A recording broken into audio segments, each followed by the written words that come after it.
Ito ang programang In. Ikaw naman. Isko at Iska, ikaw naman ang pakikinggan.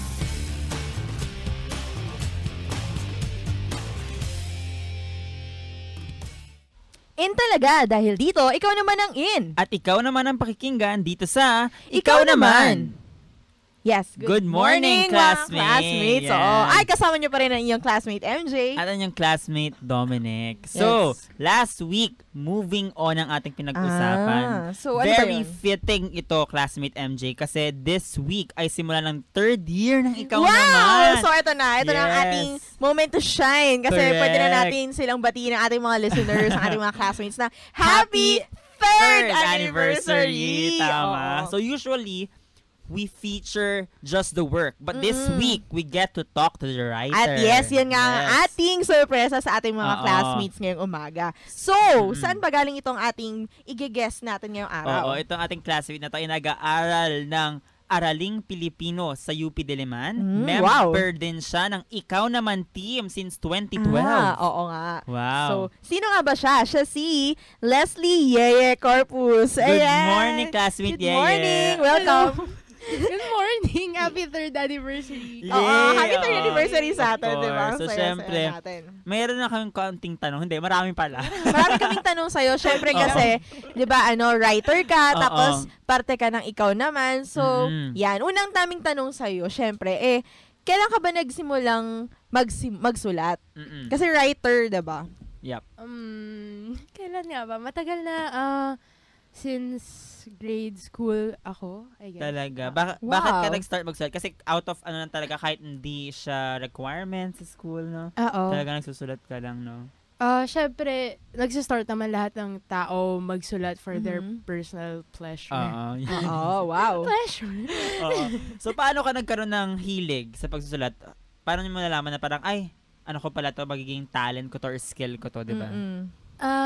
Siguro wala pa ako notion nun na magiging skill ko yun. Pero since dati, hindi ako makwentong tao, hindi ako nagsasabi ng mga thoughts ko around people. Pero kapag nagsusulat ako dun ko, So, nagiging Expression outlet. siya. Oo, tama. So, yun. Bakit nga ba importante yung pagsusulat sa'yo? Oo. Maliban sa pagiging outlet mo ito ng iyong emotions.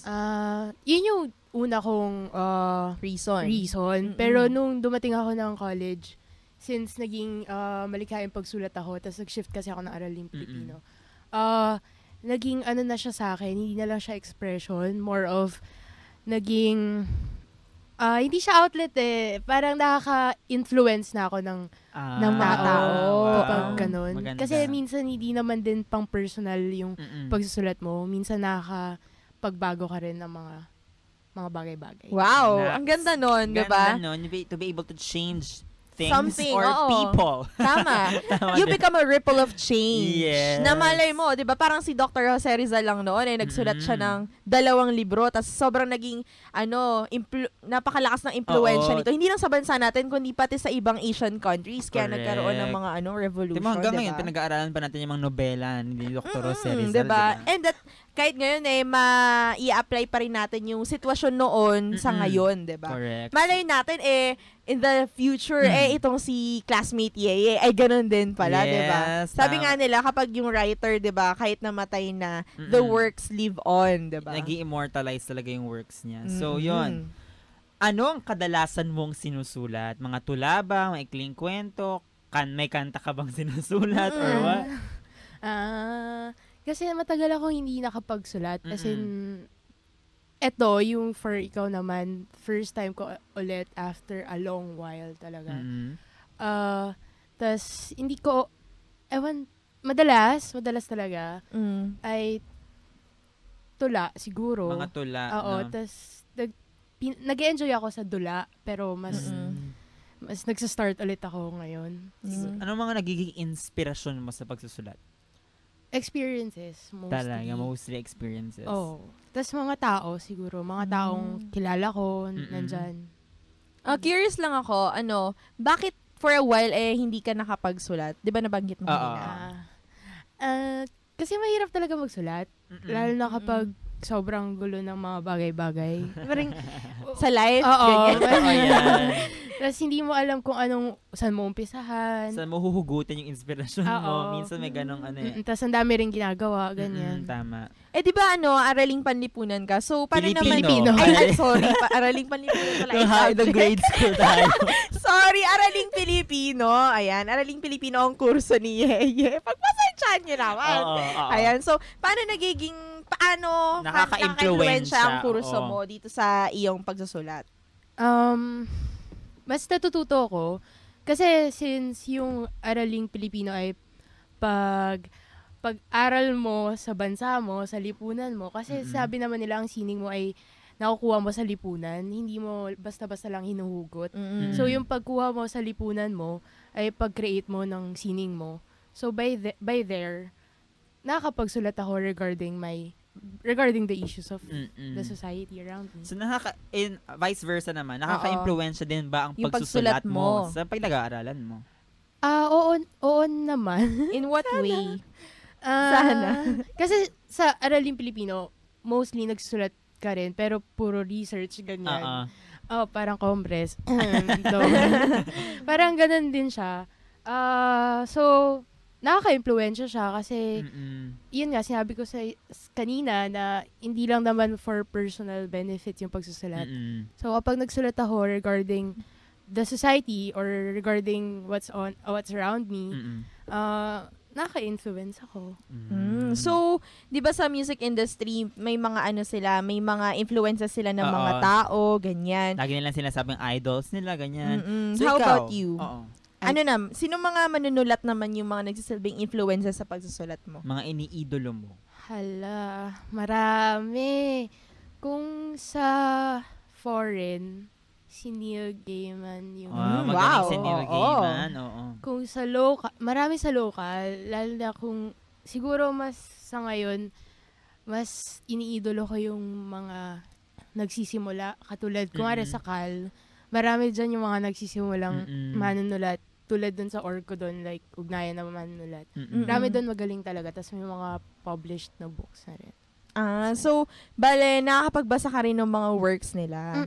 Oo. So, bilang isang residente talaga, o miyembro ng Ikaw Naman team since 2012, yes, at nakapagpasa na napakaraming works dito, di ba? Na-feature na. So, kwentuhan mo naman kami ng mga tungkol sa pagiging miyembro mo sa Ikaw Naman.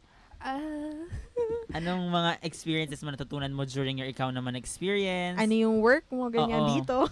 Dito. Dati, wala akong talagang natutukan na work sa Ikaw Naman. Pero mostly, yun nga, nag-contribute ako ng materials before. Tapos, lumilikom din ako. Yes, Lumilikom. Lumilikom din ako ng materials, ganyan. Pero, behind the radio itself, dati nag-edit ako ng maths. Kapag kaya ko, since ganyan, yun din yung gusto ko i-contribute up until na kasi ayokong iwan yung Ikaw Naman sa totoo. Family na rin. 3 years na to. Oo naman, 2 years na, diba? 2 years ka na dito. So, dahil nga marami siyang naiambag dito sa ating programa, meron din siyang bagong iambag dito mamaya sa atin. So, sa next segment natin, isi-share niya yung poem niya. Yes. Wow. And kung si classmate Yeye ay may ma-share na likha niya, syempre meron din kayong may share na likha, diba? Kaya mga classmate, kayo ba ay may talento sa pagsulat ng tula, maikling kwento, essay, radiodrama o awitin? Maaari nyo itong ipadala sa aming Yahoo account. That's Ikaw Naman sa dzup@yahoo.com nang kayo naman ang bumida sa aming programa sa mga susunod na episodes. At syempre, huwag nyo kakalimutan mga classmates ang ating In the Spotlight na magbigay ng 1-sentence story. Exciting to. Mamaya sa ating pakikinig sa mga sagot. Kaya naman, sa aming pagbabalik ay mapapakinggan natin ng isang tula. So, tutok lang dito sa Ikaw Naman. Ito ang programang In. Ikaw Naman. Isko at Iska, ikaw naman ang pakikinggan.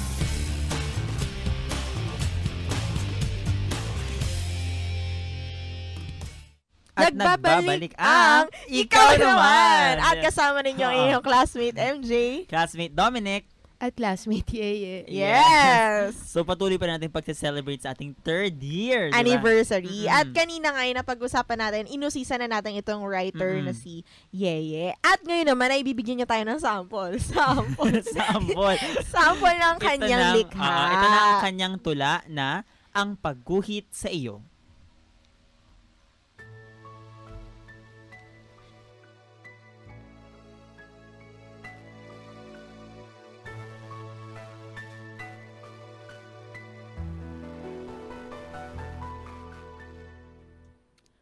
Naihanda ko na ang papel, ang pambura at ang lapis kong hindi gaanong tasado. Agad kitang sinimulang iguhit, sa lagay na hindi pa handa ang mga kamay ko. Sa mga linyang kurbang kumukorte, sa mga mata mong malamlam, pababa sa ilong mong dati-rati pinupupuhuran ng tukso't panlalambing.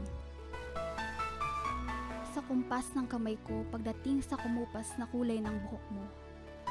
Sa pulang kolorete na madalas mong ipangtakip sa mapuputla mong mga labi. At sa paglagda mo ng konsorsya bilang paglagda ng pangalan mo, sa iginuhit kong imaheng, hindi mo na kawangis.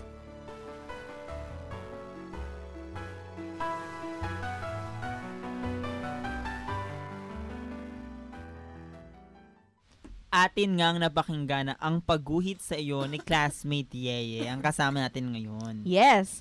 And ano lang no, i-clarify lang natin sa ating mga listeners na yung narinig natin ay first half pa lang nung tula na Ang Pagguhit sa Iyo na ginawa syempre ulit pa ulit-ulit ni classmate Yeye. Ayan. So, syempre, ang una nating tanong ay, anong nararamdaman mo pagkatapos mapakinggan ng tula? Ikaw? Yung to lang ginawa ko. Oo, ginawa mo. ginawa niya syempre. Ikaw, syempre, after mong mapakinggan, syempre yung work mo, what do you feel, di ba? May ganong effect. Nahihiya. Nahihiya ka talaga. Okay, kasi ikaw, given. classmate MJ, Ayan, ako talaga. Ikaw talaga. Yung ay naramdaman ko, parang nostalgic yung dating sa akin nung poem. Oo, parang may naalala siya na hindi niya naalala. Gets mo? Oo, ikaw, classmate Dom. Medyo same feels din tayo. Hindi naman ako nahihiya pa. Medyo maganda nga yung tula at maganda yung pagkagawa. Yun nga lang ay medyo nostalgic nga. Nostalgic talaga yung feeling. And medyo, parang may sad. Oo, sad. Oo, parang sad. Totoo. So, classmate Yeye, ano ba yung background ng poem na to? Ano ba yung mga behind the scenes, kumbaga sa behind the scenes. paglikha mo ng tula na ito? Paano ba? Kasi since matagal lang akong hindi nakapagsulat, para siyang starter for me. Yun, starter. Yun yung background niya. Yun yung siguro isa sa mga experiences ko na maaaring maging turning point ulit ng pagsusulat ko. I guess, parang, beginner siya for me again. Okay, so, ayan, so, syempre, wala bang nagtulak sa iyo, like, ano ba? Kasi syempre, kahit pag sinabi mo naman na starter siya na ngayon ay isusulat mo dahil after long while may hindi ka nakapagsulat. pinaghugutan itong inspirasyon or emotion, di ba? So, ano ba yun? Tao. Yung sinulat ko namang yan ay para sa isang tao na, para sa isang tao na very malapit naman sa akin at kasi inaalala ko siya sa mga buwan na to. Parang gano'n. Tapos, so, basta parang iginuhit mo siya. Oo, actually. Talaga? Actually, yung dating nga sa akin, iginuhit niya yung tao through the poem. Diba? Parang, wow, ang galing. Maganda rin actually. Pero feeling ko ginuhit din niya. At literal na pagguhit Ginuhit niya, ginawan niya ng tala. Tama ba? Oo. Ang ganda, no? Ang galing. So, yan, ellipse na naman tayo. Pero syempre, yun nga, like siguro, katulad ng mga artists din, yung mga writers, meron talaga sila mga pinaghuhugutang mga emosyon sa kanilang pagsulat. So, ikaw, classmate, how do emotions affect your writing? Malala, kasi emotional akong tao siguro. Pero, kasi sa writing, dun, since emotional nga ako, mas sa writing ko nakokontrol kung ano yung emosyon na kailangan kong sabihin. Lalo na kung sa tula. Kasi sa tula, very limited words lang yung kailangan mo. Pero kailangan mong ilahad-lahad. Tama. So, subtly mo lang siyang sinasabi. So, may pagkocontrol doon. Tapos kung dun sa behind nung tulang ginawa ko kanina, it's a tanong, hindi lang naman yung taong pinag-alayan ko nung tulang yon yung naging inspirasyon ko. Maraming tao sa buhay ko ngayon. May mga taong nandyan para i-push ako na magsulat ulit. Ganyan.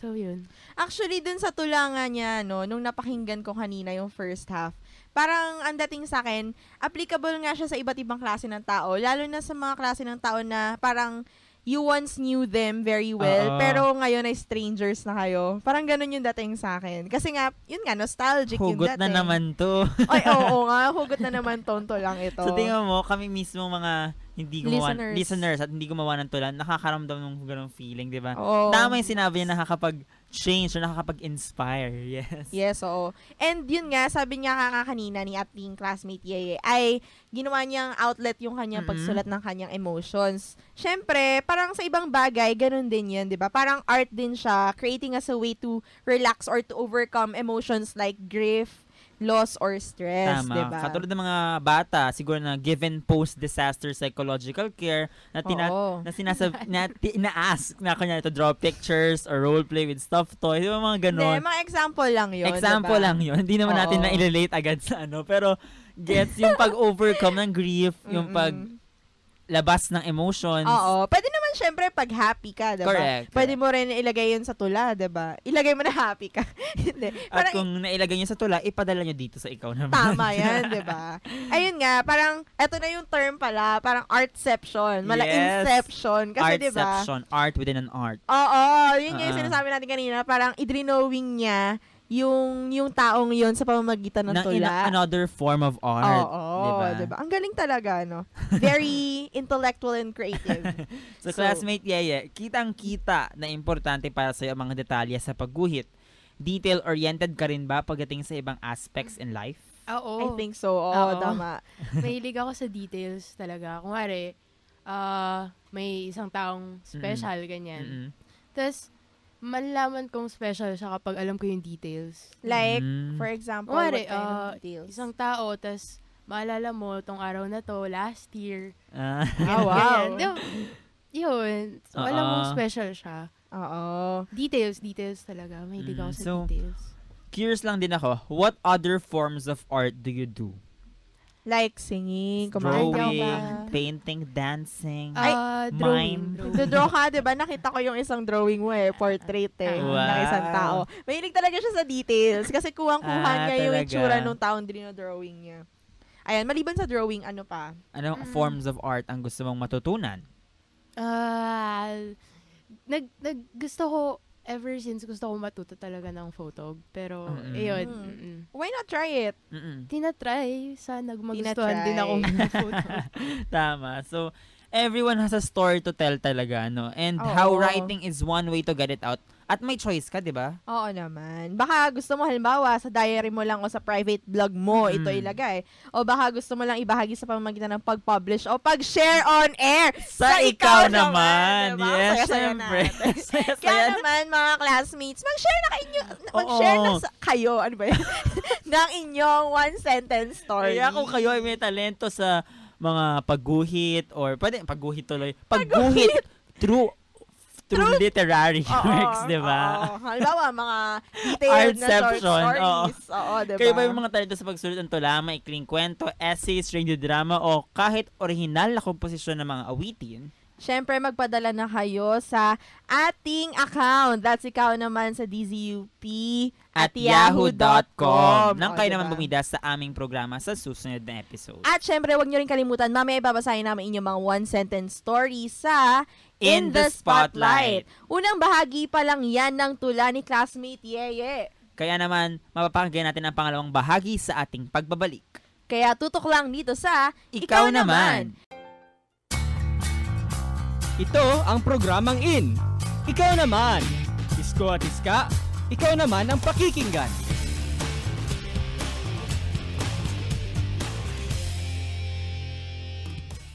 Nagbabalik ang Ikaw Naman. Kasama ninyo pa rin ang inyong classmate MJ. At ang inyong classmate Dom. At syempre, si classmate Yeah! Wala ako. Sorry. So, So, yan. yan. Ano na. So, napag-usapan natin kanina, yung first half nung tula ni classmate Ye, ang pagguhit sa iyo. Ito na ating second part. Kaya naman, huwag na tayong magpatumpig-tumpig pa. Ito na ang pagguhit sa iyo.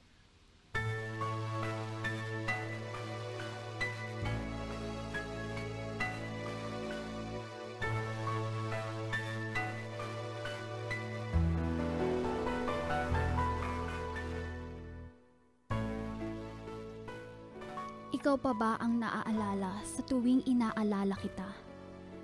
Naihanda ko ang papel, pambura, at lapis kong hindi gaanong tasado. Pero hindi ang alaala ko ng isang ina. Dahil ang pagguhit pala sa'yo ay pagguhit sa mga alaalang nananatili at nabuo sa 4 na taong wala ka.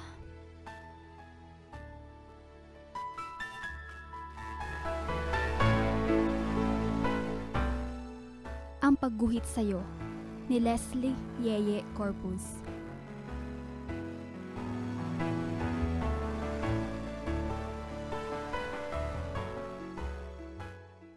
Ayan na nga, nabuo na natin yung tula ni classmate Yeye. And Yung- this time, Mm-mm. alam na natin kung sino ba yung tinutukoy na tao doon sa Mm-mm. first half. Ayan. So, wala lang, napansin ko lang, no, na yung stanza na naihanda ko na ang lahat, ganyan-ganyan, yung lapis, pamburay, parang mga bookends na ginamit sa tula. Oo, tama. In a way na, sige, bakit? Hindi ko alam. Hindi kasi, syempre, bookends, diba, yung bookend talaga, na literal, ay nilalagay natin sa dulo ng libro, ng mga shelf, ng mga, Correct. Pero dito, ginamit siya na bookend kasi nasa simula siya tsaka nasa start, 'di ba? Parang starter siya, ano bang meron, tapos sa Mm-mm. dulo, ginamit din siya para ma-reveal kung ano ba yung nasa Oo, dulo, 'di ba? tumpak. Siyempre. So, hindi sobrang haba or sobrang ikli yung tula, pero vivid nga yung pag-portray ng emotions ng writer. Oo. At nandito yung writer, so pwede nyo Oo. ikwento kung bakit nila kung confidential man yung joke Oo, lang. pero I think nakakatulong yung pagiging artist ni classmate Oo, Yeye, 'di ba? correct. I mean, artist na nagdo-draw talaga siya, 'di ba? Mm-mm. Sa pagsusulat niya kasi very Mm-mm. detailed nga. So, classmate, is sharing your work important to you? Or may iba ka pa bang sinulat na na-publish or nabasa on air?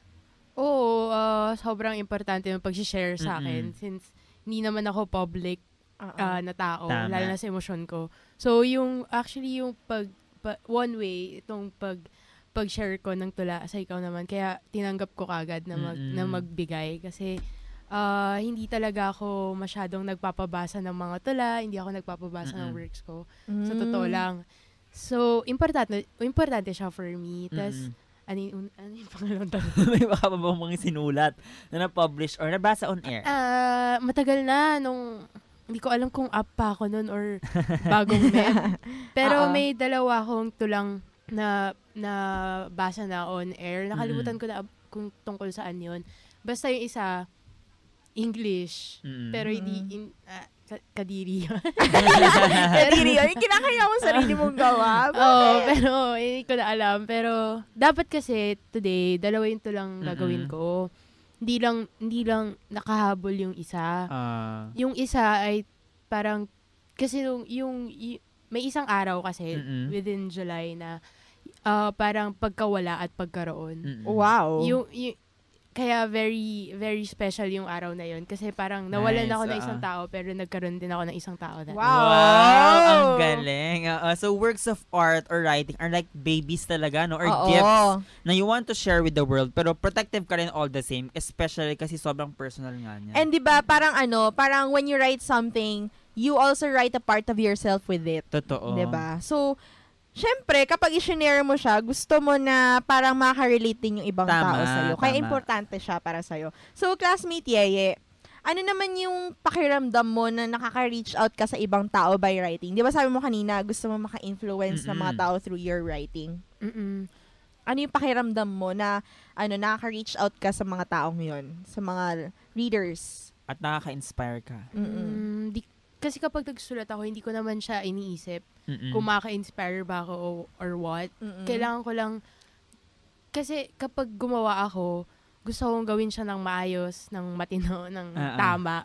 Para if ever, kung maka-influence man, maka-influence siya ng tama. So, kung afterwards, sabihin ng mga tao, naka-influence ako, na nakaramdam sila regarding my art, syempre masaya ako. Masaya ako kasi kahit hindi yun yung one purpose siya, pero kahit hindi yun naman talaga yun yung rason ko, pero naging rason siya.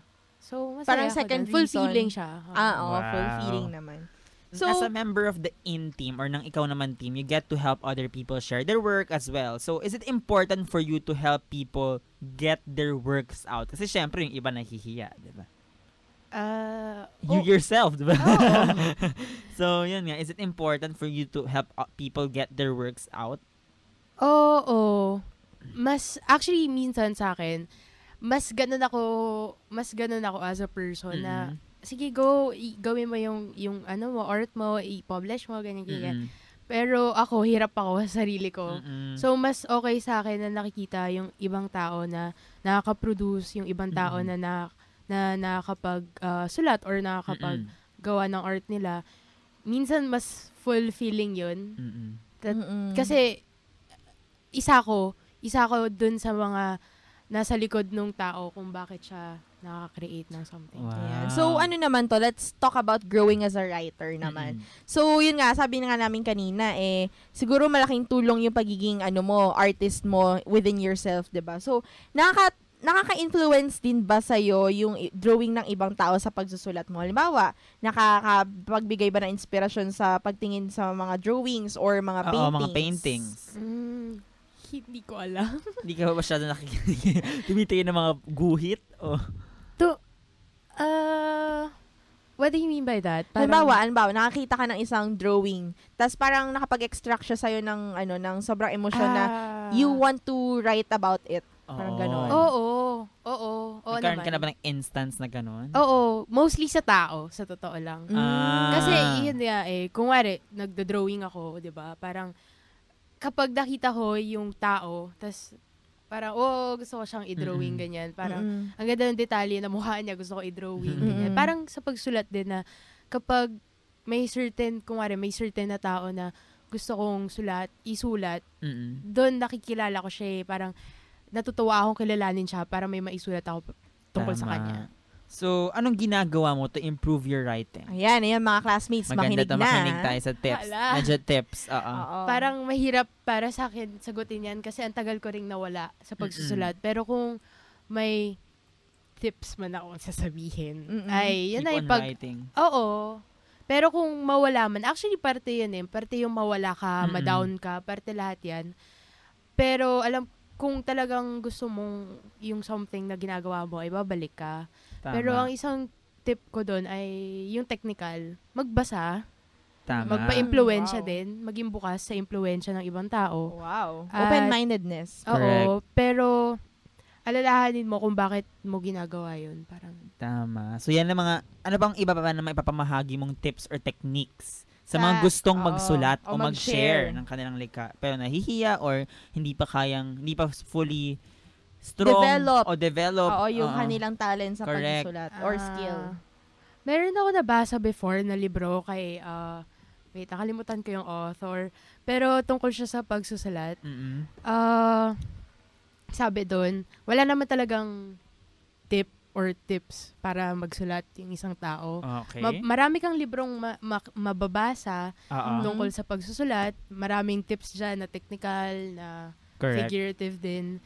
Pero one thing's for sure, kapag ikaw gusto mo magsulat, damhin mo yung ginagawa mo. Wow. Wala Damhin Tama mo. naman. Parang- Oo, Lahat. tama. May kantang ganon, di ba? Oo. Parang lahat naman ng wait na. Parang lahat naman ng tao ay pwedeng magsulat. Yun yung natutunan ko rin nung high school. Sabi, lahat ng tao alam magsulat, lahat ng tao kaya magsulat. Tama. Pero iilan lang yung magsistay para magsulat. Oh, Tas, correct. Diba? Parang yung decision ay yung factor na makapag-decide sa'yo At maging to stay consistent, di ba? mag-write ay yung passion mo sa Correct. writing. Alam mo, meron ding sinabing isa kong professor sa isang class. Nakalimutan ko na rin ko ng class. Ano? Naalala ko lang yung kanyang sinabi na Oo. make writing a habit. It's healthy daw. May daw siyang Paano healthy? may isa daw siyang colleague na sabi niya na before housewife siya na before umalis yung mga anak niya, syempre piniprepare niya ng breakfast, tapos pag umalis yung anak niya, yung asawa niya, siya magsusulat. doon na siya sa corner, magsusulat siya for 2 hours Wow! every day.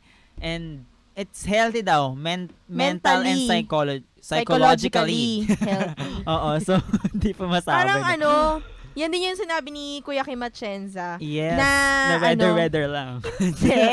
Na ano? kasi sinabi niya rin yun. Pero, hindi naman sa writing, pero sa sa pagiging healthy din ng utak mo, sabi niya, magbasa ka naman daw, na magbasa. Siyempre, may relate din natin yan sa writing kasi yun nga, influences sa binabasa mo. Cycle yan no? Magbasa, magsulat, diba? Oo. It's Actually, sa lahat, kunwari, sa pagdodrawing, parang tumingin ka ng other drawings, may influence ka, edi may influence din yung pagdodrawing mo. It goes with all kinds of art. Siguro. Oo. So, may gusto ka bang ipamahaging mensahe? Kaya naman, gustong batiin on air? Sige, babatiin ko na lang yung, kasi sayang yung isang tula na hindi nakahabol. Oo. Tas, About saan ba yun? About dun sa, kasi yun nga, dun sa tulang pinresent kanina, parang nawalan ako nung isang araw ng July na 4 na taon nang nakaraan, nawalan ako. Tapos nagkaroon ako ng bagong tao sa buhay. bagong tao sa buhay last year Wow. with that same day. So parang it's about that someone. So yun, babatiin ko na lang siya. Yes. Baka nakikinig siya. Sino siya? Syempre, hindi ngayon. Hindi mo sasabihin. Ano ba yan? Indirect bati? Ano ba yan? Pagbati nga on air So, dahil dyan, classmate Tong, meron ka bang kanta para kay classmate Ye? Wala. Ang kanta ko lang, hindi ko alam yung lyrics Ang kanta ko lang doon is yung, damhin mo ang Damhin ba yun? langit. Ewan ko kung damhin mo yun o mali lang yung lyrics ko. Oo, mali yan lyrics. Pero basta something about feeling it. Just feeling it and just expressing it.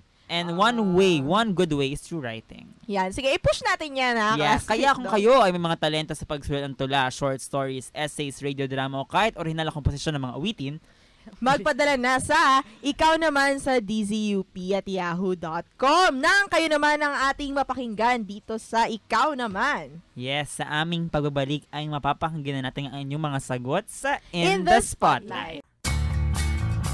Ito ang programang In. Ikaw naman. Isko at Iska, ikaw naman ang pakikinggan.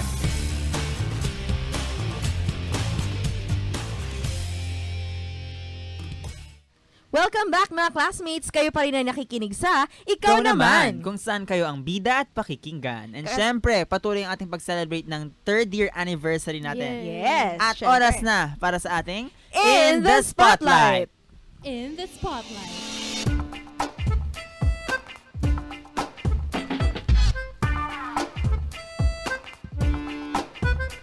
Ang ating In the Spotlight ay Magbigay ng one-sentence story.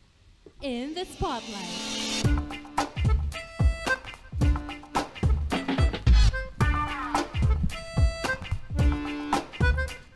sabi ni classmate Mel Francis Eden. Pagdating ko sa school, tinanong ako ng kaklase ko, nag-review ka na?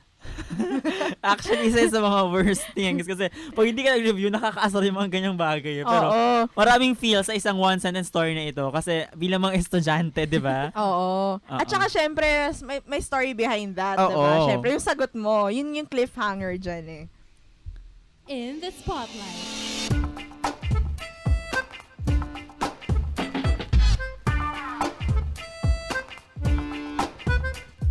Mahal kita, mahal mo siya. Sabi ni James William Gasara.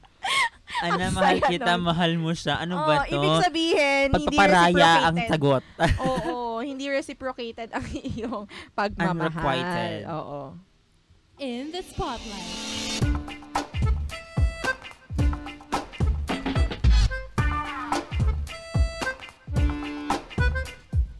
Sabi ni Christine Jasalva, pumapatak ang ulan, pumapatak ang luha. Wow, ang drama nun. Oo. Maganda yun. At i-correct ko yung kinanta ko kanina kasi hindi yun damhin, kundi liparin mo. Di ba? Oo. Kantahin mo nga, classmate. Liparin mo ang hangganan ng Ang langit. langit. O, Ang diba? ganda. O, nag-duet pa Oo, tayo. Saya nag-duet pa natin, tayo. diba?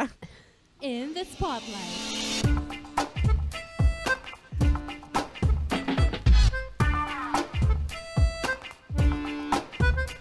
Sabi naman ni ni Atche Aquino, kinabahan ako nung nadatnan kong magkaiba kami ng sagot ng kaklase ko sa assignment na worth 50 points pag tama or 0 points pag mali.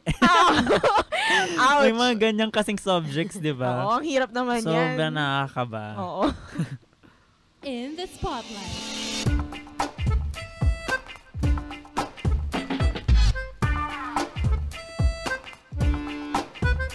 Sabi naman ni classmate Rafael Bautista, mahal mo ko pero akala ko lang yon.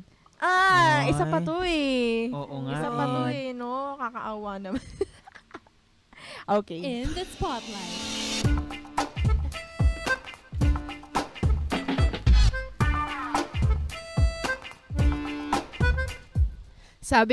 Sabi naman ni classmate Demi Dangla, inagawan niya ako ng tsokolate, pero naagaw ko ang puso niya. Wow!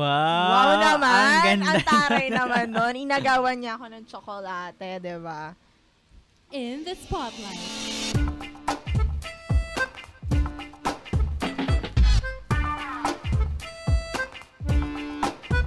Sabi ni classmate Kevin John S. Domingo, 5 ako, patay. Kasi ang 5 kasi sa UP ay bagsak, di ba? Oo. So yun, grabe nga, patay ka talaga dyan. Oo, diba? Ang saya naman nun. In the spotlight.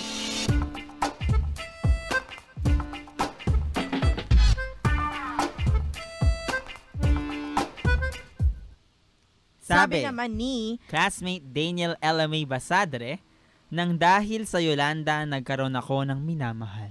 wow. So Bakit? parang, Gloomy weather kasi, so medyo ay, nag-cuddle kayo dyan.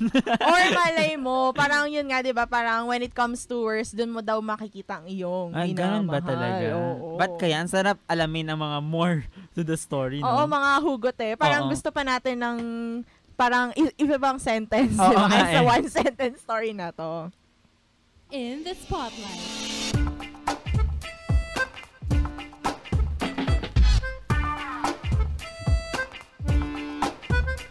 Sabi naman ni classmate Elsie Fernandez, ginawa na niya ang lahat, hindi pa rin sapat.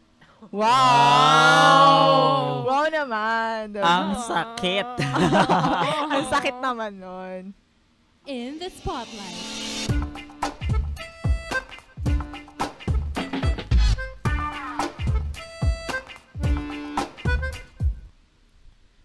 Sabi naman ni Angela May Robles Herrera, natakot siya kaya nagsisisi. Ay. Ano yun? Natakot siya kaya nagsisisi. So, Siguro hindi yun niya yung, ginawa, kaya nagsisisi kasi nasa huli nga ang pagsisisi, di ba? at saka yun yung mga ano siguro, mga what if. What if. stories. The Oo. what if. What Oo. if kung hindi ako, ano, ganon. Ang hirap eh. In the spotlight.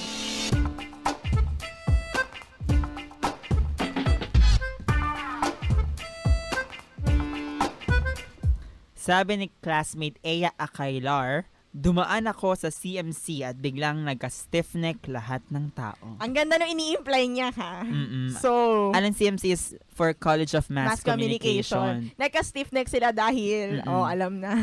Tumingin sa kanya lahat ng Ah, tao. okay. Oo, attention, ano siya. Ay, Attention seeker.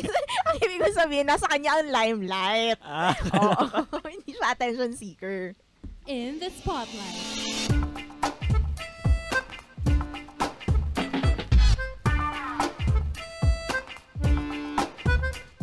Sabi naman ni classmate Cesar Buat, sinaing mo, kinain ko. Ang saya nun. sinaing mo, kinain ko. Hindi ko kinaya yon. Siyempre, di ba? Oo. Masayang yung pagkain. Tama yan. Oo. In the spotlight.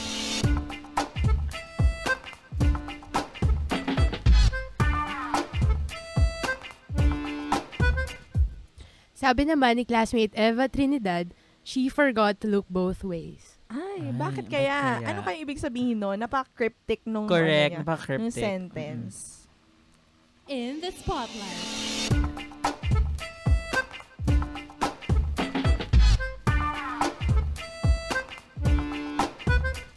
Sabi ni classmate Ian Carlo Estares, at that instant, an entire life's worth of laughter, shared secrets, and forevers were reduced to an accidental meeting of eyes and an awkward smile. Ay! Yun yung sinasabi ko kanina eh. Alin? Yung parang may mga pinagsaman kayo dati, tas Mm-mm. biglang after some time, you're strangers again. Ah. Sad nun. In the spotlight.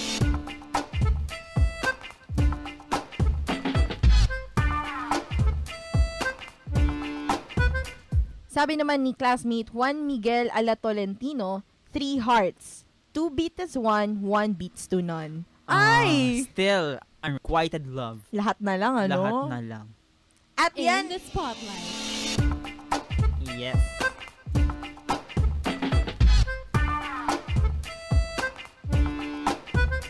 at yan ang ating In the Spotlight. Siyempre. So, syempre, sasagutin natin to. Magbigay ng one-sentence story. Ako na mag-uumpisa. O, sige. Hindi siya story. So, ano siya? I love writing, but I have a bad handwriting. Galing! Galing naman. Ako naman. Diba? Ikaw kasi, MJ. And through an accident, I found him. Through an accident, I lost him. Oh! Hindi- Iba din. Oo. Nabasa ko yun. Oo. Si Ikaw naman, classmate. Yeah. Hala, kuha na lang ako dun sa tula ko. Yes, Oo, go. Ano? Ikaw pa ba ang naalala ko sa tuwing inaalala kita? Ay, Wow. oo nga, no. Ang Grabe. ganda. Oo. So, Ayan. So, syempre, thank you, classmate. Correct. Yes, sa pagbisita mo dito Tama. sa... Oo, At sa sobrang pag-share na-miss mo ko. sa ideas at mismong tula niya, di ba? At sa mga techniques and tips. Mm-mm. Happy 3rd anniversary, ikaw naman. Yes. Yes naman. At syempre, ginigreet din natin ang happy 3rd anniversary ang ating listener na si Robert De Roque. Hi, Robert! Happy anniversary, Siyempre. diba? At bukas, huwag kakalimutan ng Student YO Universe. Ang programang ito ay hatid sa inyo ng DZUP Radio Circle, the only org that goes on air. And syempre, bukas din ang 3rd anniversary ng Student YO Universe. Kaya happy 3rd anniversary. Din sa kanila, diba? Oo. At yan, mga classmates, isang episode na naman ng Ikaw Naman ang inyong napakinggan. Samahan niyo kami muli sa susunod na linggo kung saan bibida ang isang panibagong classmate. Muli ito ang inyong classmate na si Dominic. At ang inyong classmate, MJ. At ang inyong classmate, Yeye. Hanggang sa susunod na linggo, dito lang sa programa kung saan kayo ang in At kayo ang pakikinggan dito sa Ikaw Naman! Ito ang programang In. Ikaw naman. Isko at Iska, ikaw naman ang pakikinggan.